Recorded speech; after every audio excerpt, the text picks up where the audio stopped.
Hello everyone, StuG here. We're back with another CallToArms Hell-Ostfront tutorial. This time we're talking German tank destroyers / assault guns, because some kind of fall into that category.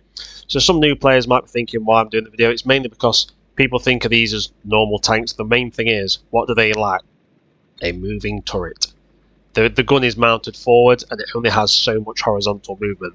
What do I mean by that? If you look at any of the tanks, you can move so far, but if you want to move further, the tank has to rotate. So, for instance, if we kill the engine on this tank, let's say it was disabled, the turret can only, the gun can only move so much. This means these vehicles tend to be far more vulnerable than, tanks with turrets. So, for instance, your Panzer IVs, your Panthers, your Tigers, even the mighty Jagdtiger. Let's say it got immobilised, the engine's off. It can only move that gun a little bit to the left, a little bit to the right. It's not that useful. So, the main thing to think is don't use them as tanks.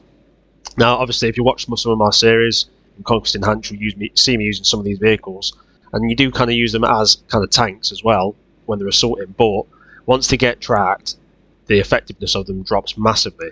Now, the one main advantage over turret to tanks is, in real life, was the cost, but in-game you'll notice that a lot of these vehicles are cheaper point-wise than similar things. So, for instance, StuGs are a lot cheaper to bring in on the population cap than Panzer IVs, and things like your Marder IIs, your Marder IIIs, and Panzerjäger I, should I say, are actually really cheap. I think these are only 14 points to bring in, whereas something similar with that gun, like a Panzer IV, is 25, sometimes even 30. And same with stuff like the Jagdpanther 38, also known as the Hetzer.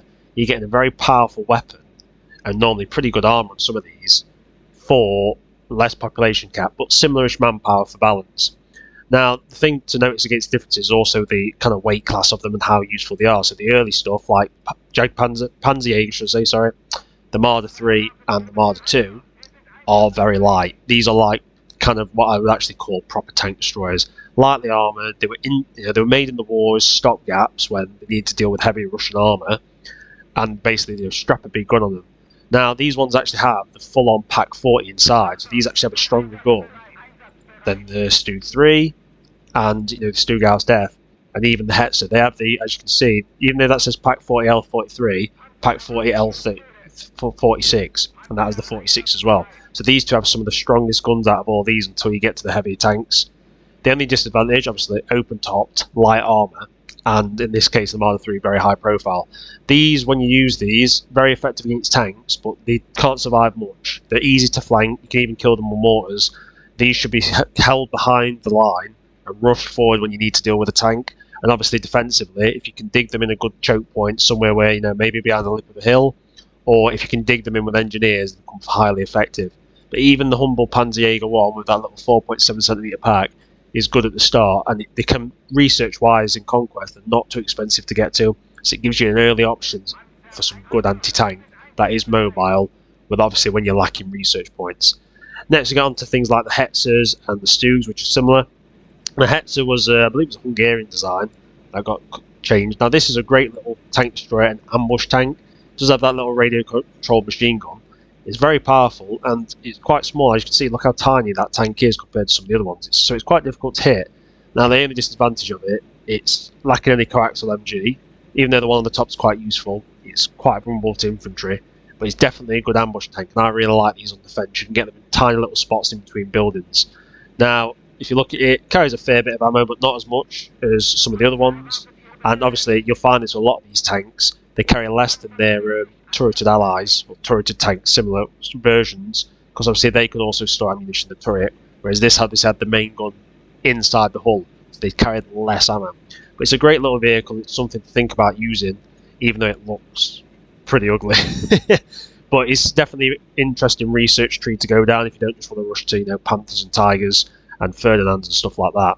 But a great ambush tank, I'd say better on the defence than the offence. Next we have the StuGs. I've only included two of them, but the StuG line obviously cuts you off from the Panzer IV line, so it's a dead end line in the Conquest research tree. But the StuGs provide you with really ample firepower, especially the early StuGs. You can get them really quickly, and they're quite cheap point wise, and they're cheap to bring in the Panther IVs and IIIs as well. Like these are only about 20 point population cap wise. I believe the similar as Panzer IIIs and Panzer IVs are 25 points up. And when you get to the bigger things like the Tigers costing 35 and 40 points, the StuG can bring a lot of firepower and anti-infantry firepower. In this case, this one has a coaxial MG and that radio controlled machine gun. in quite an effective, effective chassis. They're quite heavily armoured. They have decent armour. They have a fairly low profile. Obviously, like all of these, if they get tracked, they are vulnerable, but definitely worth thinking about bringing the StuG. Now, these ones can kind of be used like normal tanks. I do tend to use them on assaults, but like all these vehicles, they're better on the defence than the attack. You can hold them back, wait for the enemy to come forward and hit them, and they have a very powerful punch. Obviously, next you've got things like the Jagdpanther. This carries that 8.8 centimetre, the same kind of weapon that's on the Tiger. Yep, it's very, very powerful, and it has pretty good armour and very good mobility. I don't tend to go for the Jagdpanther personally, sorry I couldn't speak, but if you like the Panthers and stuff like that, definitely worth a try. And as you can see, it's got a speed of 46, it's very nippy for the size of vehicle. And once it gets going, it's pretty quick, and it's got good mobility. When it fires, it's got a decent reload speed, but it brings you a very powerful weapon on a very kind of effective chassis. And it's definitely something else to go down. Now, the Ferdinand's a bit of a weird one. This is literally another purely tank destroyer, basically a gigantic version of the Jagdpanzer, Panzerjäger in my opinion. Like, they basically looked at that and went, right, more armour, more guns, bigger. And these things were very effective in Kursk. This thing is heavily armoured, but it's massively vulnerable. It does not carry any anti-infantry weapons, no coaxial LMG, no pintle mounted, nothing. So if infantry get close, these things get devastated.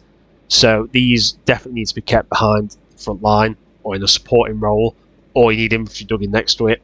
And yeah, they're not the fastest, they only go 30 speed, it's even slower than the Jagdtiger,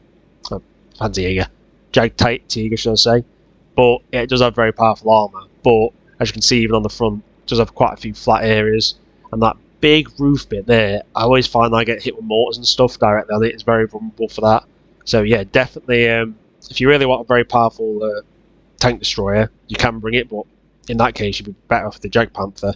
And if you've gone down that line of the research tree, go for the daddy. Go for the Jagdtiger. Now, it's a weird one, the Jagdtiger, because it has such a large weapon. There is one massive disadvantage. So you pump out a round, the reload speed is quite slow, especially obviously on a gun of this size.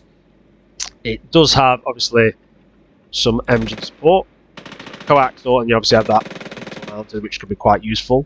It also comes with smoke, which is really good. I do really like it's got very powerful, it's the most powerful non-high explosive anti-tank gun in the game, and the high explosive rounds are also very powerful. Obviously, it's the most armoured vehicle in the game, it's the heaviest armour, but once this thing gets tracked, it's a bullet magnet as well. So I do like to use it for if like an IS-2 or something pops up, you bring this up, you engage, but then even though it's heavily armoured, don't use it as a Tiger, because it will get tracked, you'll get bogged down, and you'll get killed. And that goes for the same with all of them. They are supporting vehicles, and even the StuGs, they work well with Panzer IVs. And a lot of these vehicles work very well with turreted tanks to support. Think of these as kind of like a glass hammer. Like, use them to hit something like that's tough and needs killing, and then use your tanks with the turrets to move in closer and keep these back, especially on more of a defensive role. But yeah, definitely something to think about if you're new to the game. Don't always just go for like standard Panzer IVs, Panzer IIIs, whatever. Try some of these turretless tanks out, see what you think about it, and you might be quite surprised. And obviously, it's a bit more interesting to the game. So just if you are getting a bit bored and thinking, well, all I do is get Panzer IVs and spam down the line, go for something like the StuG or the Hetzer or the Jagdpanther 38 as it's called in this, and I think you'll have a lot more fun, and you might be quite surprised at how effective they are. Anyway, I hope you found that useful. Just thought it's something I should bring up, and I will see you on the next one. Have a fantastic day.